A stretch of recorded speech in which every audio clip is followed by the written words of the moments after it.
Hello and welcome to this week's Ruby Shoes podcast, delivering the very best local entertainment news across East Anglia each and every week.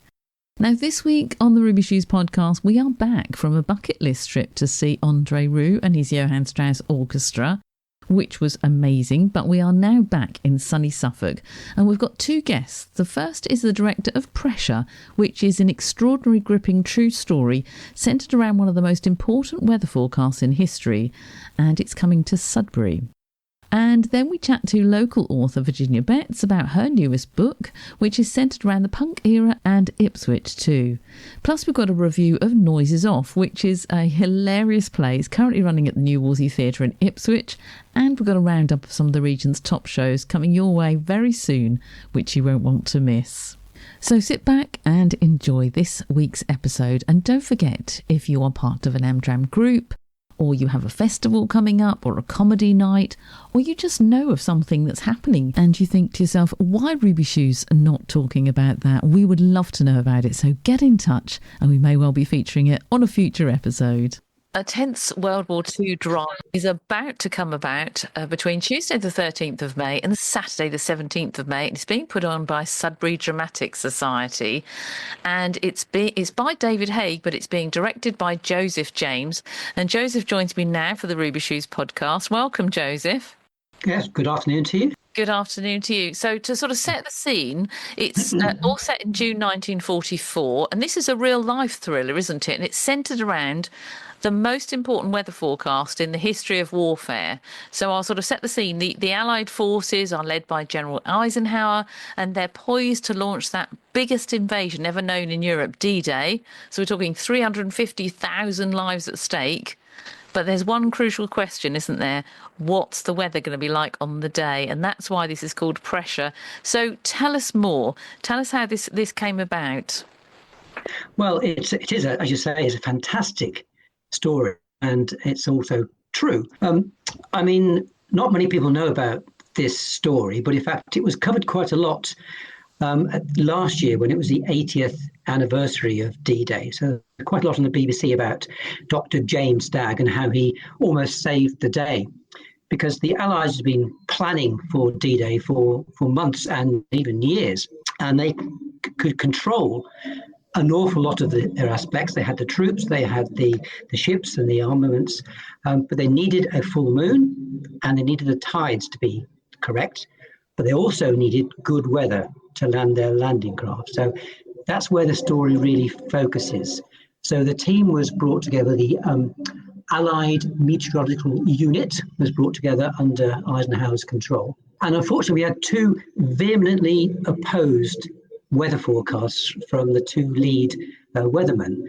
On the American side, we have Colonel Ivan Crick, who was actually probably the first celebrity weatherman. He was a Hollywood star, and sort of did all the forecasts for the movies and Gone with the Wind. And he is predicting a glorious summer's day for the 5th of June. And then we've got James Stagg, who's a sort of dour Scot, who comes down, and he's ahead of the field. He's looking at weather in a much different way, and perhaps one of the first people to realise about the jet stream. And he is saying that there are storms out in the Atlantic that are hurtling across towards Europe that are going to arrive on the eve of planned D-Day. So you've got these two clashes for these two people. And so the tension during the play is heightened because we bring on charts. Every time they get sort of results from weather ships or from the balloons, the chart is updated.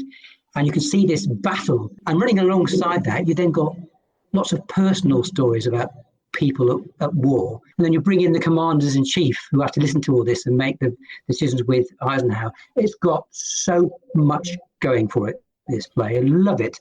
But also, you've got the lighter sides. You've got the jokes and you've got the banter that you'd have during war. Oh, Joseph, you've really painted a fantastic picture. And I apologise in advance. There is just a slight echo there, but we'll see if we can work on that when I do some editing. If not, we apologise. I'm sure it's not you. I think it's just one of those things. It sounds really good, and I'm sure when you saw it in London, was that the point you thought, I'm going to have to direct this one day? Did it kind of plant a seed for you? This is my second time directing. I've directed once before, but my first time for the Sudbury Dramatic Society. So first time at the Key Theatre, which is lovely. Previously, I didn't have to worry about all the technical stuff. And so there's a lot of technical aspects to this play about the weather. We've got the charts. We have Tim in our group has made our own equipment, a barograph and a Stevenson screen. We've got a crash goes on, so the sound effects for that. So then I've had the backing of a fantastic committee, and they've given me so much support, the equipment, the sound. So the committee have really helped and backed it. So yeah, and I got a fantastic cast. So I am chuffed as bits. 2.5 weeks to go, books down, very happy. Joseph, it's been a pleasure to talk to you for the Ruby Shoes podcast. Please do send my good wishes to the whole cast. It sounds really, really good. And I love anything that's true life completely. So if you want to go along, it's from Tuesday the 13th of May to Saturday the 17th of May to see it. And Sudbury Dramatic Society are putting it on. Tickets, David, can we get them from your website, but also from the Key Theatre box office? Yes, you can. Yes. Okay. So there you go. You've heard it here first. Do get your tickets because they will go quickly. And it is such a lovely theatre as well, the Key Theatre. Highly recommend it. And I'm sure it's going to go brilliantly for you, Joseph. And thanks for talking to us today. Absolutely. My pleasure. Thank you very much indeed. As part of the Felixstowe Book Festival, local author Virginia Betts will be at the Felixstowe Library on Thursday the 26th of June from 7 p.m, chatting with presenter Georgie Jameson about her very latest book, Burnt Lungs and Bitter Sweets. Described as a gritty dark tale of four friends, it's set in Ipswich, taking us from the late 1970s punk era up to the present day. Now, Virginia, I don't want to ask you too much about it, as we really want people to come along to this very special evening in June. Tell me first of all, then, in a little bit about yourself. Who is author Virginia Betts in a nutshell? Oh, goodness, it's hard to put it in a nutshell, really. I am more than one identity because I am a tutor in the evening. I'm a writer and author by daytime and a poet as well. And I'm also an actor. So that's a kind of run off after work for rehearsals and then block off time to perform. So that's me in a nutshell. Those three jobs that I do, all creative. And when you're teaching, tell me about your teaching. Are you teaching creative writing or acting? I'm a qualified English teacher. So I used to be a secondary school teacher. And I left in 2013 to start my own private tuition business. So that's in Ipswich, and this is my home where I'm sitting in my office, and you can see it's surrounded by books.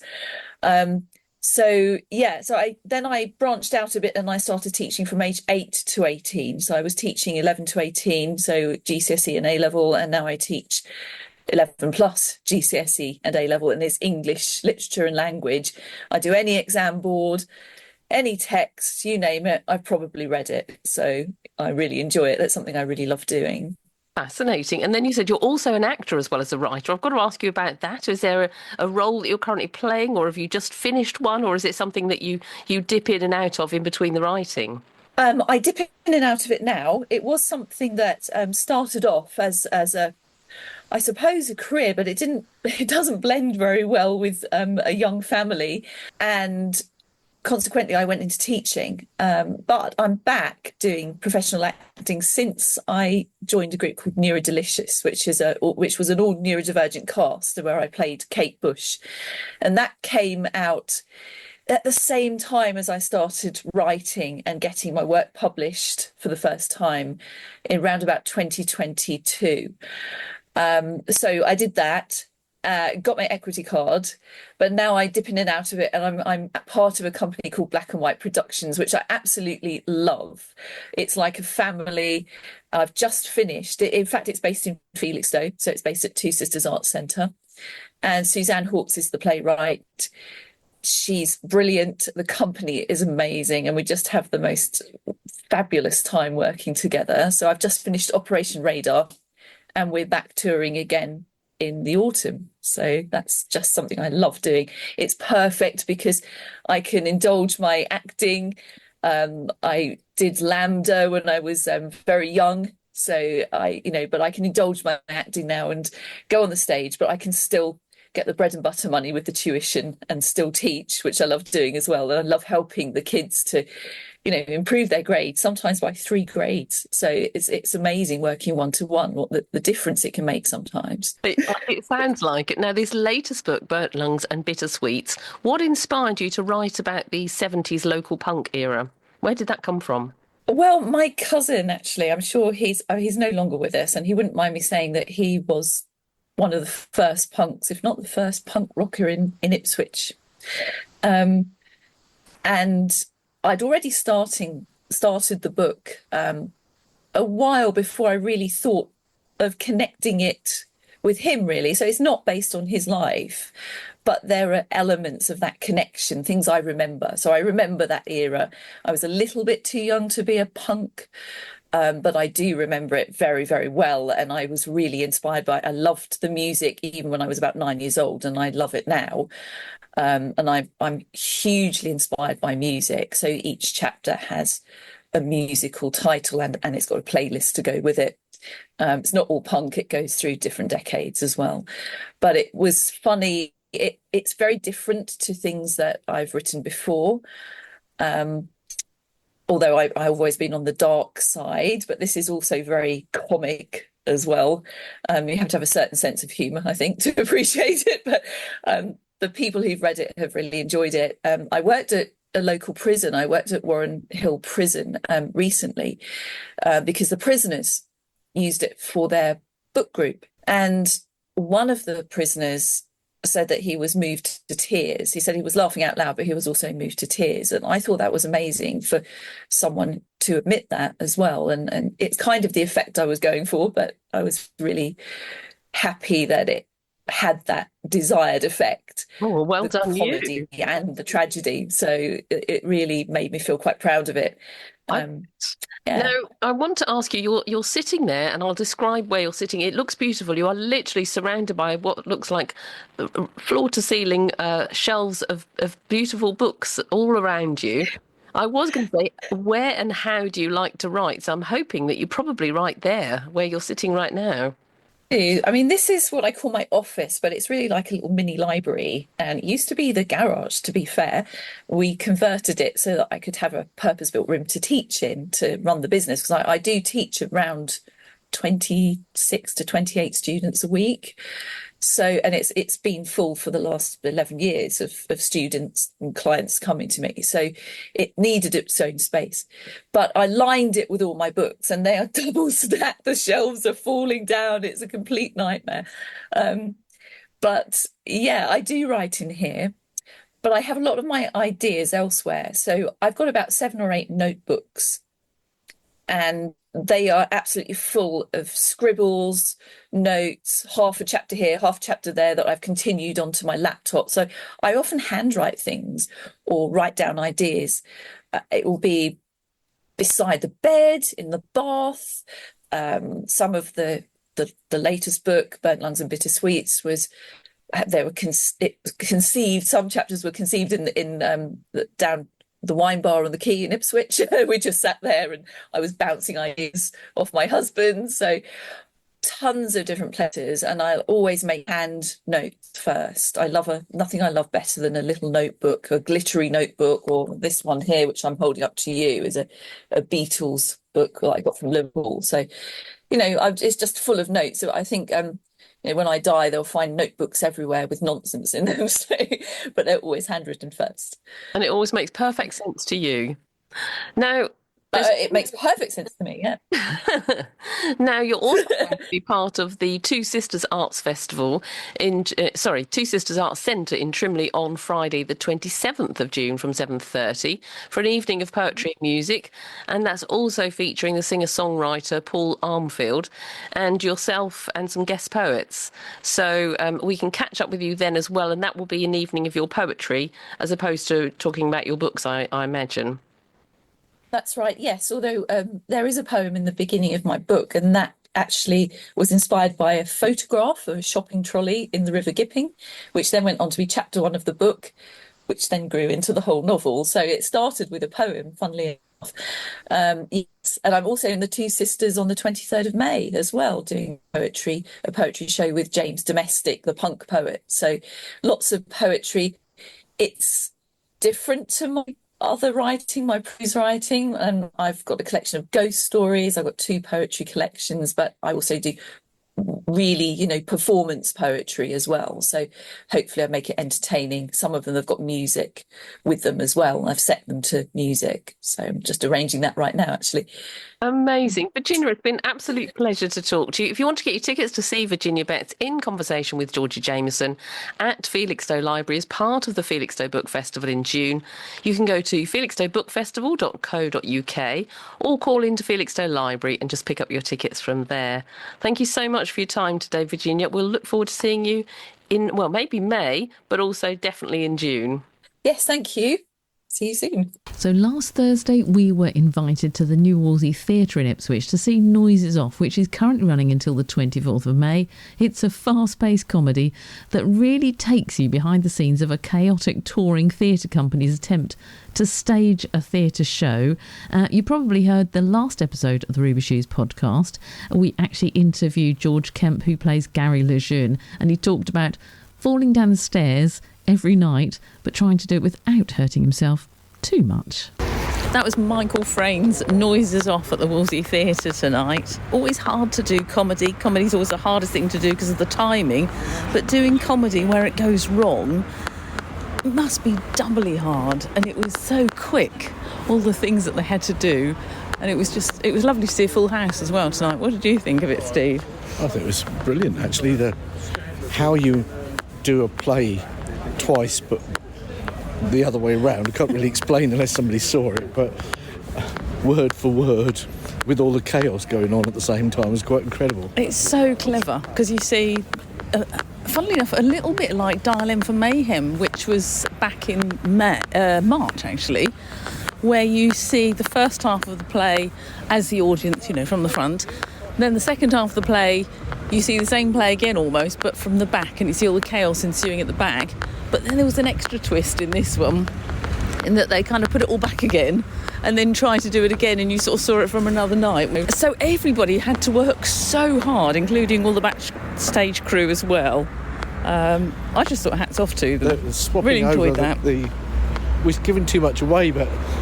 Yeah, we shouldn't say too much, because it's still on until the 24th of May, so you can come to the new Wolsey and see it. Watch it. It's the only play I think I've ever seen where the stagehands actually come out for a bow at the end, because what they've done is so incredible that the audience give them just as much applause as the actors. Yeah, very believable though, wasn't it? You didn't think the whole time, this is just a play about things that are going wrong. You actually believed you were watching the play as it was going wrong. Yes, it was very clever. That was what was really clever about it. And the director, he was so stressed, it was so funny. I loved it. I loved all the characters, actually. But I think they must be very fit, because I was exhausted just watching them, but it was in a funny way, in a good way. What's on across Suffolk with Stephanie McIntyre, sponsored by Ruby Shoes Podcast, your weekly entertainment news podcast, available from your smart speaker, Apple, Spotify, or you just follow Ruby Shoes Podcast on Facebook and click on the weekly podcast link to listen.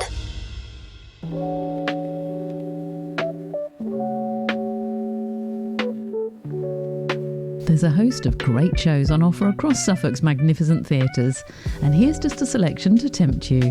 From Tuesday the 13th of May through to Saturday the 17th of May, Sudbury Dramatic Society present Pressure. Directed by Joseph James, Pressure by David Haig is an amateur production by arrangement with Nick Hearn Books. It's June 1944, D-Day. This extraordinary and gripping story centred around one of the most important weather forecasts in history. The play captures the extraordinary pressure its protagonists were under at this crucial turning point in the Second World War, with wit, compassion and sheer dramatic verve. With performances each night from 7:30 p.m, go to keysudbury.com to find out more. The Coldplay tribute is coming to Leiston on Saturday the 17th of May. Get ready for an electrifying night filled with Coldplay's greatest hits, from Yellow to Viva La Vida and A Sky Full of Stars. This authentic tribute will make you feel like you're at a real Coldplay concert. Join them on stage at the Leiston Film Theatre from 7:30pm. For your tickets, go to leistonfilmtheatre.co.uk. Also on Saturday the 17th of May, but this time at the Southwold Arts Centre, Iago Barnett, the Galician king of acoustic guitar. Born in the northwest of Spain as a teenager, he found a classical guitar at home and set about learning to master it. From that moment, there was no going back. Guitar became his passion, his obsession and his future. With an impressive career as a solo fingerstyle acoustic guitarist, receiving rave reviews, and 2 studio albums and a live album under his belt, Iago redefines the boundaries of the instrument, creating stories without words and enthralling audiences as he does so. To find out more about his performance, which starts at 7:30, go to southwoldartcentre.co.uk. It's all happening on Saturday the 17th of May, this time on the coast at the Spa Pavilion Theatre in Felixstowe. Strap yourselves in for the ultimate tribute to Freddie Mercury and Queen. With more than 25 years on the road, Mercury guarantees an unforgettable night of music and tells a story of one of the greatest bands in history. Including all the songs you know and love, Bohemian Rhapsody, Radio Gaga, We're the Champions, Joseph Lee Jackson brings unbounded energy and authentic nuance to each performance, with the incredible vocal range required to portray one of the most iconic frontmen of all time. Glenn Scrimshaw channels the melodic genius of Brian May as the band brings fantastic harmonies and crowd-moving backbeats to the fore. For your tickets, go to spapavilion.co.uk. And finally, at the new Wolsey Theatre in Ipswich, Noises Off is currently running until the 24th of May. Michael Frayn's legendary and wildly hilarious fast-paced comedy takes you behind the curtain of a chaotic touring theatre company desperately trying to maintain their composure and regain any shred of credibility. Noises Off promises an evening of non-stop laughter and mayhem as the doomed actors struggle to keep their performance together while everything around them quite literally falls apart. To grab those last remaining tickets, go to wolseytheatre.co.uk. Don't forget, you can always get in touch with us via our Facebook page. We're at Ruby Shoes Podcast. We love to hear about your forthcoming plays, your comedy nights, or any kind of show, festival, or event in East Anglia you'd like everyone to know about. Tell us so we can tell everybody else. And remember, you can always listen again to any of the Ruby Shoes podcasts via Apple or Spotify, or just simply click on the weekly podcast links on our Facebook page. Follow us there too for all the latest entertainment news where you are. I'm Steph McIntyre. Thanks for listening, and we'll chat about more live theatre and all kinds of entertainment next week. In the meantime, check out those socials. At Ruby Shoes Podcast, we're on Twitter or X, Facebook and Instagram. We'd love you to follow us there too, and make sure you have a great week.